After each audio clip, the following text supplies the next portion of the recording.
दुलाराय बर' फरायसा आफादा जेब्लाबो पजिटिभ आरो पजिटिभ मोनसे आसा आरो मिजिंखौ लानानै जेब्लाबो खामानि मावबोदों 2024आव बर'नि मोननै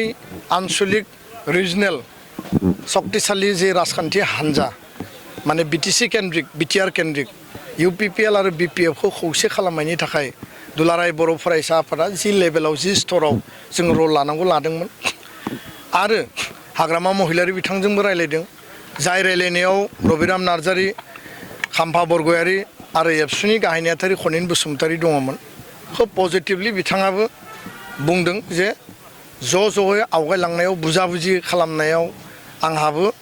पूर्ण समर्थन दङ नोंसोर रायलायलांबाय था आरो मानगोनां प्रमद बर' बिथांजोंबो जों रायलायदों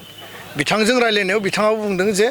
खौसेथिनि थाखाय आं जेब्लायबो पजिटिभ बेनिखायनो खेबथाम खेबब्रै दिल्लीयाव सिलिगुरियाव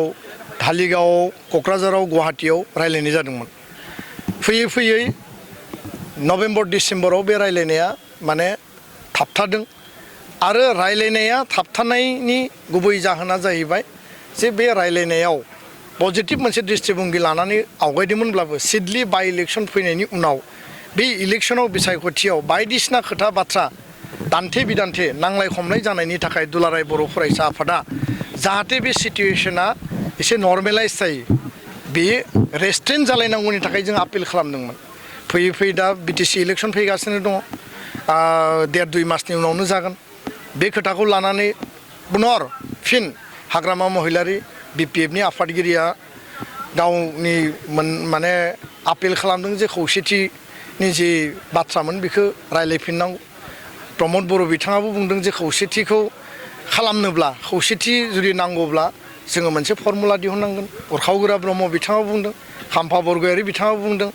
बे पजिटिभ नेगेटिभनि गेजेरावबो मोनसे आसाखौ जों दिनैबो नुदों न डाउट दान्थे बिदान्थेया दाबो सोलिदों आर्गुमेन्टफ्रा गावबा गाव स्टेन्ड लालायनाय हान्जानि आदर्श नितिखौ लानानै बिथांमोना होदों किन्तु बिनि गेजेरावबो जों पजिटिभ मोनसे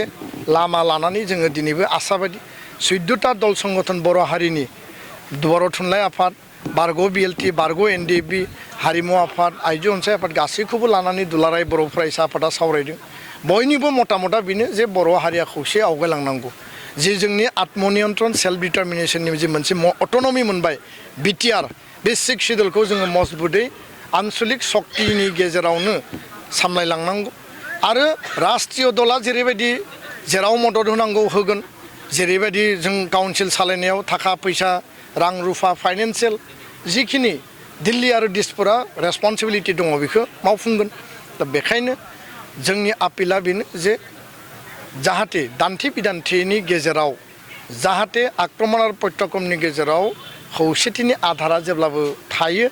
आरो फैबाय थानाय 15 आगस्टनि उन सिगां बर'नि मोन 14 आफादफोरखौ लानानै फिन जों सावरायफिनगोन मोननैबो हान्जानिसिम जोंनि मेसेजआ क्लियार जे बबेबा नङा बबेबा स्तराव दैदेनगिरिफोरनि गेजेराव सावरायफिनलायनायनि परिबेस खालामलायनो हायो नामा आरो बे परिबेसखौ बिल्ड आप खालामनायनि थाखाय बयबो जाहाथे पजिटिभलि लालायलायोब्ला आरो 30टा गुबुन गुबुन हारिनि दल संगठनफोरखौ लानानै जे सिसिबिटिआर आफाद दङ बिथांमोनजोंबो जों सावरायगोन दा बेखायनो आपिला जेब्लाबो थागोन मेडियायाव जे आपिल बास्तबावबो बेनो आरो टेबोलावबो बेनो दुलाराय बर' फरायसा आफादा जोङो बुंनायनिख्रुइ प्रेक्टिकेलि बांसिन खामानि मावो आरो प्रेक्टिकेल फिल्डआव खामानि मावनो थाखाय दैदेनगिरिफ्रा मोननै दोलोनि दैदेनगिरिफ्रा टपमोस्ट लिडारफ्रा जुदि बयबो एग्रिब्ला बिथांमोना आवगायबोनांगौ जों अलवेज रेडि आरो बे खोथाखौनो आं बुंबाय जे मोननै दोलोनि दैदेनगिरिफोरनियाव बा मोनथाम दोलोनि दैदेनगिरिफोरनियाव बिनि बिबाना बिसोरनि कर्टआवसो बांसिन थागोन खारन बिथांमोननि नीति आदर्श बिथांमोननि दोलोनि सिद्धान्तआ मा बुङो बे नीति आदर्श दोलोनि सिद्धान्तनि सायाव सोनारगोन आरो कुनु क्षमता केन्द्रिक कुनु माने हिसाब निकासनि कन्डिशना फार्स्टआव प्रायरिटि फैनाङा फार्स्टआव सावरायनाया जाग्रोनांगौ बिनि उनावसो बाकी हिसाब निकास बाकी फर्मुला एजेन्डा खोथाया फैगोन गोजोन्थों